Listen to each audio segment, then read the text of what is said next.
recentrage, on va parler un petit peu justement des principes de la méthode de Gasquet. Donc Bernadette, son truc, c'est l'autograndissement. L'autograndissement, la protection de notre dos et aussi la respiration. Que la respiration se passe le mieux du monde et protège aussi notre périnée et renforce un petit peu nos abdominaux. Voilà. Donc du coup, on est parti. Chacun, ça va, c'est ok là sur le tapis. Vous me voyez aussi, normalement j'ai fait des petits tests, ça devrait être bon. Si jamais vous mettez des petits pouces, ça je peux peut-être les voir, ou des petits cœurs, ou ce que vous voulez, pour me dire que c'est ok. Vous m'entendez toujours bien aussi d'ici? Si vous m'entendez toujours bien d'ici, c'est possible que vous entendiez ma fille aussi. Bref, donc du coup, la méthode de Gasquet, ici on va faire un petit peu les principes de base. Pour ça, on va s'asseoir, soit au sol. Pour ceux qui ne sont pas à l'aise au sol, il n'y a pas de souci, vous pouvez très bien aussi prendre une chaise ou alors vous asseoir sur le rebord d'un canapé, ça c'est possible. Au niveau du matériel pour le cours aussi, je n'ai pas dit, mais vous aurez besoin d'un tapis, peut-être un coussin de canapé, pour ceux qui ont une ou deux briques de yoga aussi, ou alors ceux aussi qui ont des coussins de méditation, des choses comme ça marche aussi très très bien. Et si on n'est pas à l'aise au sol, on peut très bien faire toutes les postures et les aménager en position assise sur une chaise ou sur le rebord du canapé. On ne s'affale pas bien sûr dans notre canapé. Ici, moi, je vais me mettre en tailleur parce que c'est une posture que j'apprécie. Pour ceux qui ne sont pas à l'aise en tailleur, vous pouvez prendre donc votre coussin, votre bloc de yoga, votre coussin de méditation et le placer peut-être ici sous les ischions, sous les os des fesses pointues. On en reparlera plusieurs fois de ces os des fesses pointues. Pour surélever un petit peu le bassin et du coup libérer un petit peu les tensions qui sont au niveau des hanches. Pour ceux qui ne sont pas à l'aise en tailleur par rapport aux genoux, etc., vous pouvez aussi très bien avoir les jambes allongées ici, semi-pliées, pas forcément tendues parce que sinon après on ne va pas réussir à bien se positionner au niveau du bas du dos. Donc on va plier légèrement les genoux, on peut ramener les orteils vers nous, les laisser à plat. On peut aussi très bien faire les deux, surélever nos fesses et avoir les jambes en avant aussi, semi-fléchies. Du coup, notre méthode de Gasquet, elle nous demande un autograndissement. L'autograndissement, c'est quoi? On va le voir là, maintenant, tout de suite. On va déjà aussi, pour éviter toutes les asymétries de notre corps, si on se met en tailleur, vous allez essayer de croiser à l'inverse de ce que vous croisez d'habitude. Croiser dans l'autre sens pour justement éviter d'être asymétrique parce qu'on croise toujours nos jambes dans le même sens. Donc là, on va essayer justement de faire autrement. On vient du coup se mettre en tailleur, les pieds droits sous les tibias pour surélever un petit peu les genoux et surtout éviter qu'ils pendent dans le vide et se faire mal aussi aux genoux. Et au niveau de notre autograndissement, on va peut-être tirer une fesse puis l'autre vers l'arrière pour placer justement les deux os des fesses pointues vers l'arrière et positionner correctement ici notre dos, notre bassin. Ce bassin, finalement, comment on le positionne correctement? On va imaginer qu'on empaume une soucoupe d'eau, mais finalement on empaume ici notre bassin avec les mains. Et on va imaginer que c'est une soucoupe remplie d'eau ici au niveau de notre bassin qu'on a entre les mains. On va ni faire couler de l'eau devant et creuser le bas du dos. On va pas non plus faire couler l'eau à l'arrière et bomber le bas du dos. On va essayer ici vraiment d'amener un bassin et l'eau à plat. Bassin en position neutre, c'est ce qu'on appellera comme ça aussi cette posture au niveau du bassin. Pour le Pilates, souvent on dit il faut positionner le bassin en position neutre. Donc ici, voilà, on met l'eau bien à plat, le bassin en position neutre, pour avoir des lombaires finalement qui sont plutôt droites, ni creusées, ni bombées. Ensuite, je me mets légèrement de profil pour vous montrer. On va aussi parler de la position neutre des épaules. Pour ça, on va, vous voyez tous les omoplates, ce que c'est, nos deux petites ailes d'anges qui ont été coupées, puisque nous ne sommes plus vraiment des anges. On va du coup ressentir ces deux omoplates qui sont à l'arrière de notre dos ici, et à l'arrière de nos épaules. Et ces omoplates, on va en fait les croiser ici, dans le dos. On va les amener l'une dans la poche droite du pantalon et l'autre dans la poche gauche du pantalon. Donc on va vraiment ici reculer les épaules et enfiler l'omoplate droite dans la poche gauche du pantalon et enfiler l'omoplate gauche dans la poche droite du pantalon. On peut aussi des fois se dire, je fais un petit enroulé d'épaule et je viens vraiment enfiler mes omoplates et les amener vers l'arrière et vers le sol. Donc je viens vraiment écarter mes épaules de mes oreilles. Là, on a des omoplates en position neutre et c'est souvent là qu'on pêche. Attention aussi, quand je corrige le milieu de mon dos et du coup mes dorsales, à pas décaler ce qu'on a mis en place en dessous au niveau du bassin. Donc on maintient bien ce bassin en place, on enfile les omoplates dans les poches opposées du pantalon et puis on va parler maintenant du côté cervical. Les cervicales, pareil, on va les mettre en position neutre aussi. Pour ça, on va éviter d'avoir des mentons qui partent en avant, une tête qui part ici en avant et creuser ici au niveau des cervicales. Donc comme point de repère, on va ici amener les oreilles à l'aplomb des épaules. Bernadette, elle part d'un grand cintre qui part ici du sommet du crâne, qui passe par les deux oreilles et par les deux épaules, avec une grande barre en bois ici entre les deux épaules. Et il faut que ce cintre soit vraiment posé à la verticale, ce qui amène les oreilles juste au-dessus des épaules. Et ensuite, on va auto-grandir. Donc du coup, on va pousser le sommet du crâne vers le ciel.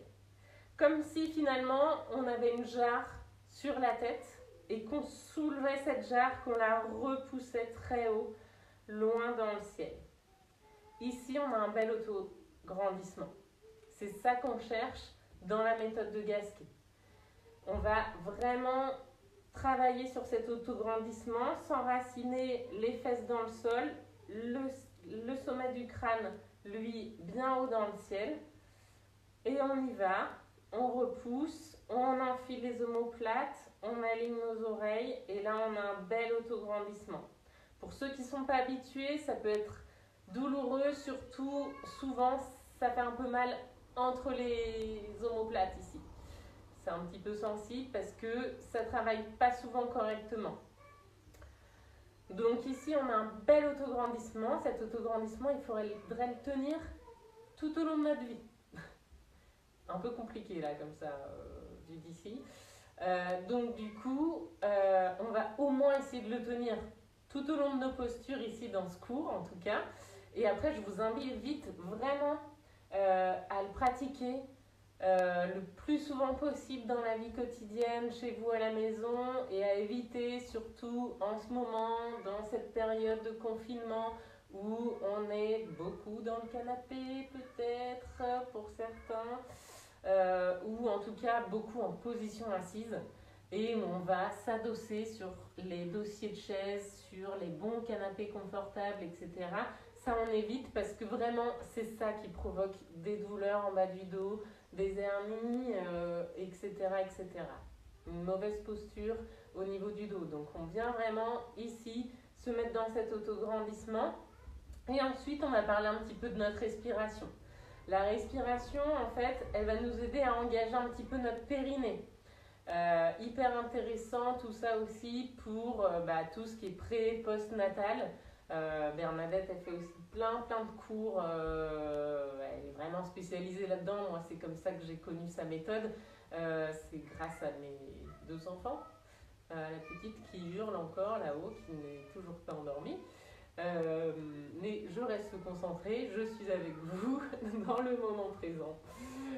Donc, du coup, ici, on va vraiment engager ce périnée pour le renforcer et puis essayer d'éviter de pousser dessus aussi. Donc, c'est-à-dire qu'à l'inspiration, on va laisser rentrer l'air à l'intérieur sans rien faire, puisque cette respiration, elle est innée, elle vient toute seule. C'est comme si on allait sortir l'eau de la tête de l'eau et on ouvre la bouche, on inspire. Ici, on va toujours essayer quand même de respirer et d'inspirer par le nez. Le nez, il filtre beaucoup mieux l'air. En ce moment, on a besoin d'un filtre pour éviter un petit peu tous les microbes, les virus, etc. Donc du coup, on inspire par le nez toujours. Par contre, l'expiration, vous ferez un petit peu comme vous le sentez, soit par la bouche, soit par le nez pour ceux qui sont plus respiration yoga. Par la bouche, moi j'aime bien. Pourquoi ? Parce que après l'engagement du périnée, on va engager notre transverse. Pour engager notre transverse et bien le ressentir, souvent c'est sympa d'expirer assez fort par la bouche, comme si on avait finalement un miroir ou une fenêtre devant nous et qu'on allait faire une grosse buée sur ce miroir. Et en même temps, du coup, on va engager le transverse et rentrer le ventre à l'intérieur. On peut faire un peu de bruit aussi, ça aide. On peut faire le on s'en fout, là, il n'y a personne à côté de nous. Donc on peut, des fois c'est un peu gênant en cours, on n'ose pas faire trop de bruit avec la respiration parce qu'il y a le voisin, etc. Ici vous pouvez y aller à moins que votre conjoint soit en sieste à côté.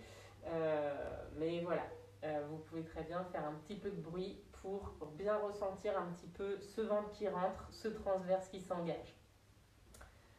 Je reviens un petit peu sur le périnée. Donc on inspire par le nez, on expire par la bouche. Et juste avant d'expirer, on va engager notre périnée.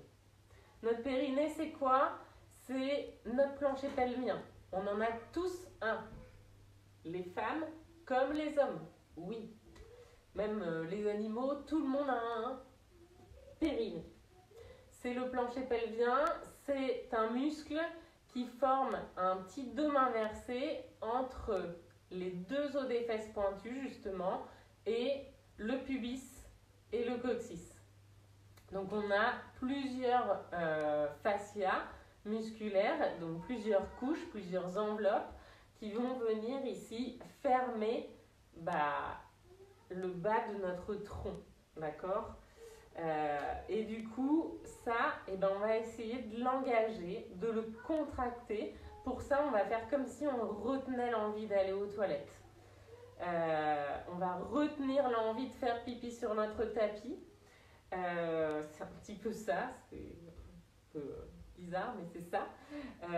Donc du coup, vraiment, on va peut-être même ressentir un petit peu une petite fermeture entre les 2 os des fesses pointues, ou alors on peut aussi ressentir un petit peu le coccyx qui vient rentrer à l'intérieur. Souvent, ce qu'on va amener comme expression ici dans le cours, ça va être de rentrer la queue du chat. C'est pour ça qu'on sent ce coccyx qui rentre un petit peu, qui revient vers l'avant. On tire la queue du chat vers l'avant, entre les jambes. Voilà. Donc, ici, notre respi, on va laisser l'air inspirer par le nez, puis on va engager, retenir l'envie d'aller aux toilettes, engager le périnée, puis expirer, rentrer le ventre. Toujours dans notre autograndissement, bien sûr. Donc on retire un peu les fesses vers l'arrière, on a un bas du dos bien droit, on enfile nos omoplates dans les poches opposées du pantalon, on vient mettre les oreilles à l'aplomb des épaules, on pousse la jarre bien haut dans le ciel, les mains posées peut-être sur les genoux, sur les cuisses. Et on va engager notre périnée, expirer, rentrer le ventre. Bernadette, elle a une autre image aussi pour ça, qui est le dentifrice. C'est-à-dire que le dentifrice, pour faire sortir le dentifrice vers le haut, on n'appuie pas en plein milieu, d'accord? Sinon, ça pousse en bas. Et du coup, là, on abîmerait notre périnée. Donc, le dentifrice, on va appuyer vers le bas, donc contracter le périnée, et ensuite, engager la respiration, rentrer le ventre du bas vers les côtes, vers le haut, pour faire sortir l'air par la bouche, et puis peut-être ici, comme si on voulait sortir le dentifrice par le sommet du crâne, et continuer à grandir, à pousser cette jarre vers le ciel. Allez, on va s'en faire 5 respirations comme ça. On maintient bien notre autograndissement, bassin, épaules, cervicales. On pousse la jarre vers le ciel. On peut fermer les yeux, les garder mi-clos. Et on engage le périnée, on expire. On laisse inspirer. On va essayer de faire ça à chaque fois sur 5 temps inspire, 5 temps expire. Engage le périnée, expire, 2, 3, 4, 5 et laisse inspirer, 2, 3, 4, 5. Engage le périnée, expire, 2, 3, 4, 5. Inspire, 2, 3, 4, 5. Engage le périnée, expire, 2, 3, 4, 5, inspire, 2, 3, 4, 5. Engage le périnée, expire, 2, 3, 4, 5, inspire, 2, 3, 4, 5. Et engage le périnée, expire.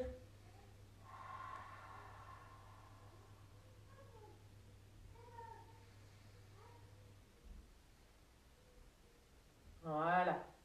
Donc ça, c'était un petit peu pour un petit recentrage, une petite finalement initiation à cette méthode de Gasquet. Et tout ça, tout ce que je viens d'expliquer un petit peu rapidement quand même, pour ceux qui ne connaissent pas du tout la méthode, il faut quand même un peu de base.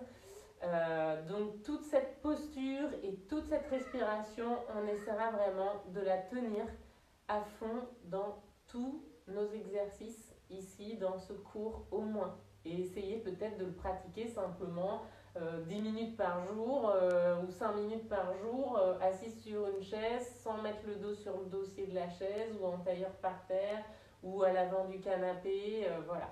Si vous pouvez le faire un petit peu tous les jours, c'est le top. C'est vraiment comme ça que vous allez engager le centre du corps, renforcer votre dos, vos lombaires. Ça évitera un petit peu tout ce qui est douleur lombaire.